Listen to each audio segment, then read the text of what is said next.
പിന്നെ BJP-ക്കാരോട് എനിക്കൊരു പ്രത്യേക കാര്യം പറയാനുണ്ട്. ഇന്ന് ഒരു കാളയുമായിട്ട് കന്റോൺമെന്റ് ഹൗസിലേക്ക് പ്രകടനം നടത്തി.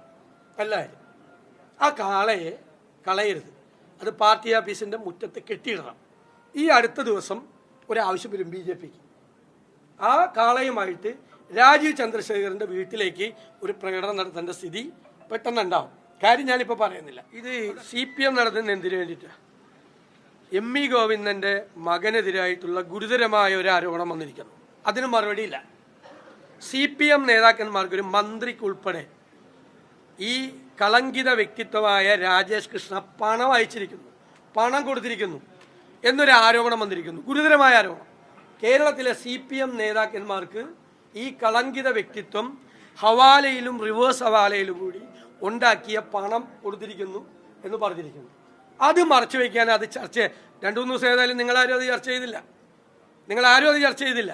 ഗൗരവതരമായ ആരോപണം CPM സംസ്ഥാന സെക്രട്ടറിക്കും കേരളത്തിലെ CPM നേതാക്കൾക്കും മന്ത്രി ഉൾപ്പെടെയുള്ള CPM നേതാക്കൾക്കെതിരെ വന്നിരിക്കുന്നു.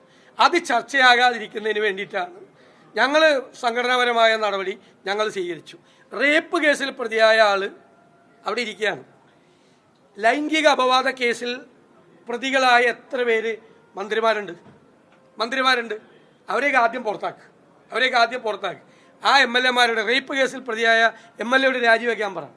പിന്നെ ഞാൻ പറഞ്ഞല്ലോ, മുഖ്യമന്ത്രിയുടെ ഓഫീസിലോട്ട് ലൈംഗിക അപവാദ കേസുകളിൽ പ്രതികളായ ആളുകളെ വെച്ചുകൊണ്ട് CPM നടത്തുന്നത് ME ഗോവിന്ദനെ രക്ഷിക്കാനും ഈ മന്ത്രി അടക്കമുള്ള ഈ റിവേഴ്സ് ഹവാല കേസിൽ രക്ഷപ്പെടുന്നതിനുമാണ്.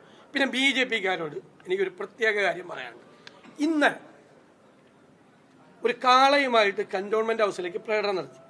എല്ലാവരും ആ കാളയെ കളയരുത്, അത് പാർട്ടി ഓഫീസിന്റെ മുറ്റത്ത് കെട്ടിയിടണം.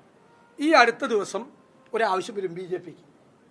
ആ കാളയുമായിട്ട് രാജീവ് ചന്ദ്രശേഖരന്റെ വീട്ടിലേക്ക് ഒരു പ്രകടനം നടത്തേണ്ട സ്ഥിതി പെട്ടെന്നുണ്ടാവും. കാര്യം ഞാനിപ്പോൾ പറയുന്നില്ല.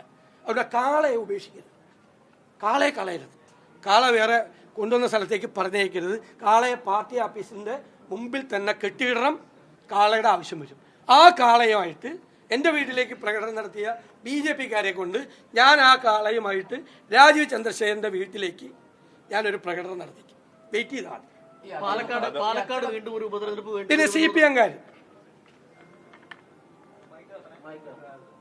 ഞാൻ എൻ്റെ ജസ്റ്റിസ് കണ്ടെത്തി ഞാൻ ഭീഷണിപ്പെടുത്തുവാണെന്ന് നിങ്ങൾ വിചാരിക്കുക.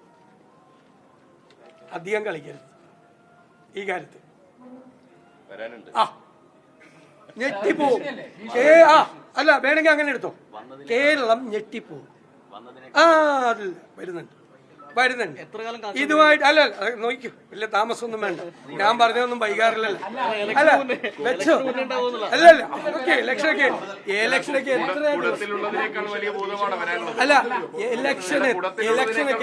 ഇലക്ഷനൊക്കെ എത്ര ദിവസത്തേക്ക് ഇരിക്കും? ഒരുപാട് ദിവസമില്ലേ ഇലക്ഷന്? അത്ര ദിവസമൊക്കെ ഒരു കാര്യം പറഞ്ഞിട്ട് പോവാം. അത്രയും ദിവസം ഒന്നും പോകാൻ പാടില്ല. അല്ല നോക്കാം.